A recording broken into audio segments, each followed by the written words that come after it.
बोलिए।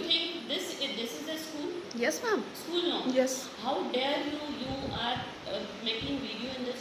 नहीं, आप मुझे सिर्फ इतना बताइए कि गवर्नमेंट का कोई नोटिस नहीं है कि हमको ट्रांसपोर्टेशन भी देना है, एनुअल भी देना है और ट्यूशन फी भी देना है। आप मुझे बस ये बोलिए। नहीं, हम आपको बताते हैं। हाँ बताइए। आप अप्रैल मंथ में फी नहीं दी, मई मंथ में नहीं दी, जून में नहीं दी।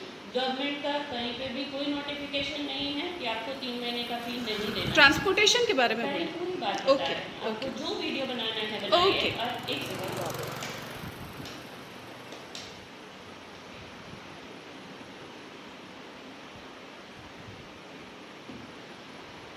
हेलो मैम, संजीव जी को भेजिएगा। मैम बोलिए ट्रांसपोर्टेशन के बारे में। How dare you are making video over here? क्यों मैम? नो मैम, आप ट्रांसपोर्टेशन के बारे में बोलिए। ट्रांसपोर्टेशन फी के बारे में हम जो बोल रहे हैं कि हमारा फ्यूल एक्सपेंसेस नहीं लगा है, हम 20% रिड्यूस किए हैं। ओके। और हम लोग वो लेंगे। बाकी सारा लेंगे। आप 2500 जो जोड़ रहे हैं, जीपीएस जोड़ रहे हैं, लाइब्रेरी जोड़ रहे हैं, लैब जोड़ रहे हैं, क्या आप वो लेंगे? यहाँ पे बैठ करके वीडियो बना। बिल्कुल मैं बनाऊंगी, मैं बिल्कुल बनाऊंगी। क्यों नहीं बना सकती? बिल्कुल मैं बनाऊंगी, मैं बिल्कुल वीडियो बनाऊंगी। क्यों नहीं बनाऊंगी? जब गवर्नमेंट का ऑर्डर आया हुआ है, फिर आप इस तरीके से हम लोग को क्यों प्रेशराइज कर सकते हैं? क्यों नहीं? पर डे मुझे, हाँ बिल्कुल बिल्कुल बोले। नहीं दिया, बिल्कुल मैसेजेस है हमारे पास, कॉल्स है हमारे पास। यहाँ पे आके वीडियो बनाना। क्यों नहीं बनाऊंगी? नहीं, बिल्कुल पढ़ाना है तो ही तो। नहीं, मैं ये बोल रही हूँ कि मुझे ये जानना है कि क्यों आप लोगों ने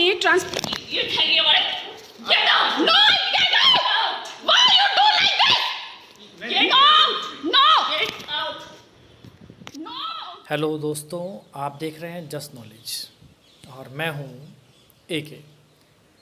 दोस्तों, अभी जो आप वीडियो देख रहे थे उसमें आप देख रहे थे किस प्रकार से प्राइवेट स्कूल्स गार्जियन के साथ बिहेव कर रहे हैं इस लॉकडाउन के फेज में। ये एक प्रकार से स्कूल्स के द्वारा खुलेआम गार्जियंस को लूटा जा रहा है और ये किसी भी गवर्नमेंट ऑर्डर को भी ये स्कूल नहीं मान रहे हैं। दोस्तों, लॉकडाउन के फेज़ में कई गार्जियंस की जॉब चली गई, कई की सैलरी कट होकर 30% तक मिल रही है, जो मुझे कुछ गार्जियंस ने बताया। उसके बावजूद भी ये स्कूल उनकी प्रॉब्लम्स को नहीं समझ रहे हैं। अब यहाँ पर गार्जियंस के पास दो ही रास्ते बचते हैं।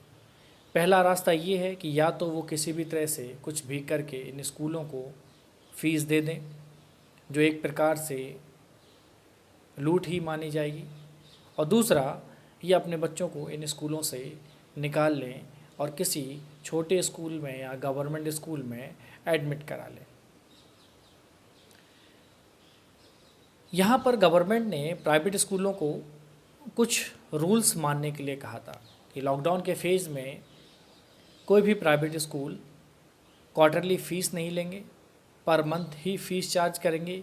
कोई भी स्कूल अपनी फ़ीस को इंक्रीज नहीं करेगा विदाउट गवर्नमेंट परमिशन के। इसके अलावा उन्होंने बोला था कि चार्ज ओनली ट्यूशन फ़ीस के अलावा आप कुछ नहीं लेंगे, वो भी तब अगर आप ऑनलाइन एजुकेशन प्रोवाइड करा रहे हैं तो। ट्रांसपोर्टेशन चार्जेस, डेवलपमेंट चार्जेस और एनुअल चार्जेस नाम की चीज़ों को आप नहीं लेंगे। लाइब्रेरी चार्जेस और एक्स्ट्रा इस प्रकार के कई प्रकार के चार्जेस हैं जो आप नहीं लेंगे। टीचर्स को आपको सैलरी देनी होगी और नॉन टीचिंग स्टाफ को भी आपको सैलरी देनी होगी। लेकिन उसके बावजूद भी ये स्कूल इन सभी बातों को दरकिनार करते हुए, सरकार के आदेश की भी अवहेलना करते हुए अपनी लूट पर उतारू हैं।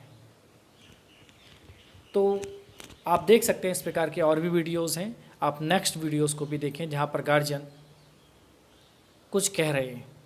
आप खुद देखें कि किस स्थिति किस हद तक भयानक हो गई है।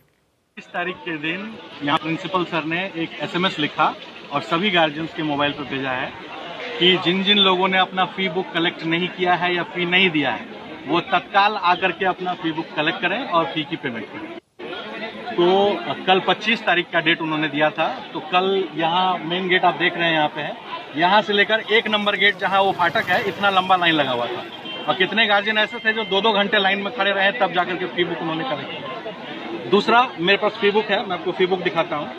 इस फी बुक के सबसे पहले पन्ने पे इन्होंने क्या लिखा हुआ है, देखिए, मेंटेनेंस फी। अभी स्कूल बंद है, आप सभी को पता है, देश में लॉकडाउन है, स्कूल बंद है। लाइब्रेरी का फी मांग रहे हैं ये, जबकि बच्चा लाइब्रेरी में जा नहीं रहा है। गेम्स एंड स्पोर्ट्स फी मांग रहे हैं, जबकि कोई बच्चा खेल नहीं रहा, घर में बंद है, सारे बच्चे परेशान हैं। इलेक्ट्रिसिटी फी मांग रहे हैं, बच्चे घर में बैठे हुए हैं और इनको इलेक्ट्रिसिटी फी की जरूरत है। को करिकुलर एक्टिविटी फी चाहिए इनको। एग्जामिनेशन फी, जबकि यहाँ पढ़ाई का पता ही नहीं है, एग्जामिनेशन फी पहले मांग रहे हैं। रिपेयर एंड मेंटेनेंस फी मांग रहे हैं। ये किस चीज का रिपेयर और मेंटेनेंस कर रहे हैं? एक्टिविटी फी, डेवलपमेंट फी, आईडी कार्ड और एसएमएस चार्जेस मांग रहे हैं हमसे। आईडी कार्ड मिला नहीं है, डायरी मिला नहीं है। स्कूल ऐप की जिसकी ये बात करते हैं, ये जूम ऐप से पढ़ाते हैं जो कि पूरे वर्ल्ड वाइड फ्री है। ये डोजो ऐप से पढ़ाते हैं जो वर्ल्ड वाइड फ्री है। अभी जिस सिस्को ऐप की ये बात कर रहे हैं वो भी अमेरिकन डेल सिस्टम्स का है, वो भी बिल्कुल फ्री है। इसमें से किसी ऐप में इनके पास कोई पैसा नहीं लगता है। दूसरा, इन ऐप्स की सबसे बड़ी खामी ये है कि इन ऐप्स के अंदर एक कैप लॉक होता है। कैप लॉक का मतलब एक बार में आप 100 से ज्यादा लोग मीटिंग नहीं कर सकते। इनके पास हर एक क्लास में 3-3, 4-4 सेक्शंस हैं। एक सेक्शन में 60, किसी में 70, किसी में 80, इस तरह से बच्चे हैं। 100 बच्चे एक बार अगर उसमें लॉगिन कर ले तो जो बाकी के 100-150 बच्चे बचेंगे वो उसमें लॉगिन ही नहीं कर सकते। इसका मतलब आपको सुबह 6 बजे से जैसे हम राशन की लाइन में लगते हैं, वैसे सुबह से गार्जियन को तैयार होना पड़ेगा कि हम बच्चे को लॉगिन करके बैठे ताकि उसका नंबर आ जाए और उसको पढ़ाई मिले। वो भी कैसी पढ़ाई, जिसमें ना टीचर की शक्ल नजर आती है, ना उसकी आवाज सुनाई देती है, वो बोर्ड पर क्या लिख रहा है वो उसको सुनाई नहीं देता है। और गलती से अगर बच्चा पूछ ले कि सर आपने क्या लिखा है मुझे नहीं, तो टीचर जो है वो चिढ़ करके क्या करता है, उसको डिस्कनेक्ट कर देता है। और ये रिटर्न में दिया है उन्होंने अपनी वेबसाइट में रिटर्न में लिखा है कि अगर कोई बच्चा बोलेगा तो हम उसको डिस्कनेक्ट कर देंगे और उसको दोबारा कनेक्ट नहीं करेंगे। ये उनकी वेबसाइट पर मेंशन है। अभी भी कोई चाहे तो वेबसाइट खोले और खोल के देख सकता है। पढ़ाई लिखाई हो नहीं रही है। शुरू में इन्होंने 3, 4, 5 चैप्टर्स के एक साथ क्वेश्चन आंसर्स लिख करके दे दिए। बच्चे सिर्फ क्वेश्चन आंसर उतार रहे हैं। उन्हें ना वर्ड मीनिंग पता है, ना कोई समझाने वाला मिला, किसी भी तरह को कोई प्रैक्टिस तो हो नहीं रहा है। दूसरी चीज है, जब इस लॉकडाउन में आपको पता है कि बच्चों की मानसिक स्थिति नहीं ठीक है, उनको घर से बाहर जाने का परमिशन नहीं है, वो खेल नहीं पा रहे हैं, इतना प्रेशर बच्चों के ऊपर क्यों डाल रहे हैं? वो जो करिकुलम है इनका, वो करिकुलम इनको कम करना चाहिए। अगर आपके पास उतना सामर्थ्य नहीं है पढ़ाने का, तो जो अननेसेसरी चैप्टर्स है उनको आप कम कीजिए। मैथ्स और साइंस अगर आपको लगता है जरूरी है उसको पूरा पढ़ाइए, लेकिन ड्राइंग कराना, SUPW के आर्ट्स देना, इसके अलावा हैंडराइटिंग के मार्क्स देना, मतलब ये सब मुझे समझ नहीं आ रहा कि इसका कोई लॉजिक ही नहीं बनता। कुछ नहीं।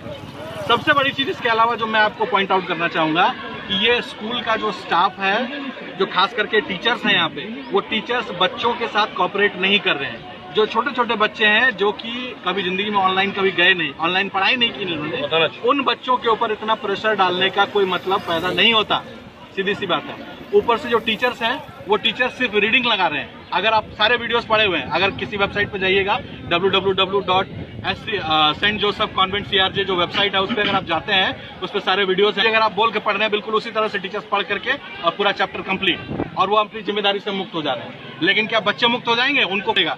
और उतना ही नहीं, चूंकि इतना सारा करिकुलम मिल रहा है तो हम पेरेंट्स भी कहीं कहीं मजबूर हो जाते हैं उनके ऊपर प्रेशर डालने में कि तुमको ये पढ़ना पड़ेगा बेटा, क्योंकि ये दिया हुआ है। मांग कर रहे हैं कि सबसे पहली चीज तो ये है, जो ऑनलाइन पढ़ाने का ये शिक्षा जो है इसको सुधारा जाए।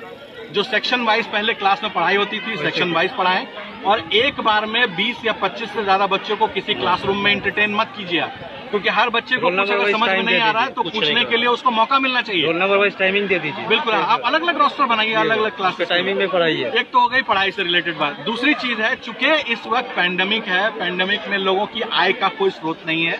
जो सरकारी कर्मचारी हैं उनके बारे में तो फिर भी समझ में आता है, लेकिन जो लोग ऐसे सेक्टर्स में काम कर रहे हैं, अनऑर्गेनाइज सेक्टर हैं, जिनका की जो है सो कोई इनकम का सोर्स, रेगुलर इनकम का कोई सोर्स नहीं है, कोई रेकरिंग इनकम नहीं है, किसी को किराया नहीं आता है कि बैठ करके और खाना है सिर्फ, यहाँ पे कोई पेंशन नहीं मिल रहा है सरकार से, तो ऐसे लोगों को एटलीस्ट आपको जब तक ये पेंडेमिक चल रहा है, जब तक उनकी आय का स्रोत दोबारा से चालू नहीं हो जाता है, तब तक उन लोगों को फीस में छूट दीजिए। ये हम लोगों की आपसे गुजारिश है। और बिल्कुल वही चीज है कि हम लोग फीस ना देना पड़े, इतना हम लोग कीजिए। सबसे बड़ी बात है कि ये जिस स्कूल के सामने हम खड़े हैं, Saint Joseph Convent High School, ये हजारों करोड़ की एंटिटी है, हजारों के सेंटर्स हैं ऑल ओवर इंडिया में, और इनके पास इतनी प्रॉपर्टी है कि 5 साल भी अगर पेंडेमिक रहे तो ये लोग बिठा के टीचर्स को खिला सकते हैं। और यहाँ पे ये CBSE स्टाइल में BEd टीचर्स को नहीं लेते हैं। यहाँ पे किसी टीचर की तनख्वाह 5,000 है तो किसी की 6,000 है। ऐसे टीचर्स की ऐसे बिल्कुल सही बात, किसी की 2,000 भी है। तो ऐसे टीचर से आप पढ़ा रहे हैं और अगर उसका क्यूमुलेटिव अगर आपके पास कोई एक्सपेंस आ भी रहा है तो उस एक्सपेंस को वहन करने के लिए सेंट जोसेफ ऑर्गेनाइजेशन जो है वो पूरी तरह से सक्षम है। ये बात आपको समझनी पड़ेगी। दूसरी बात, चूंकि ये स्कूल CLW के प्रीमाइसेस में आता है, रेलवे इसकी गार्जियन है। ये बिल्डिंग जो आप देख रहे हैं, इतनी बड़ी बिल्डिंग जिसकी बिल्डिंग फीस ये मांगते हैं, इस बिल्डिंग का भी लीज जो है इनको 0 लगता है क्योंकि यहाँ पे CLW इनको देती है। तो अगर आपको CLW से इतनी सारी चीजें मिल रही हैं तो कृपया हमारी तरफ से रिक्वेस्ट है कि अगर आपको आर्थिक मदद की इतनी जरूरत है तो आप CLW के PRO से बात कीजिए, रेलवे से बात कीजिए। रेलवे इतना बहुत अच्छा काम कर रही है ऑल ओवर इंडिया में। सब लोगों को जब इतना सारा रिबेट दे रही है, सब कुछ दे रही है, तो आपके लोगों की तनख्वाह भी दे सकती है बड़े आराम से। आप उनसे कीजिए। लेकिन जो गार्जियन अपने बच्चों का भविष्य बनाने के लिए मेहनत करते हैं, अगर उन गार्जियंस को अच्छी तरह से पढ़ाई नहीं मिल पाएगा बच्चों को इस पेंडेमिक में, एक तो पेंडेमिक की मार है, ऊपर से बच्चों की पढ़ाई भी नुकसान हो रही है, ऐसे गार्जियंस को आप परेशान ना करें। यही हमारी बस मांग है।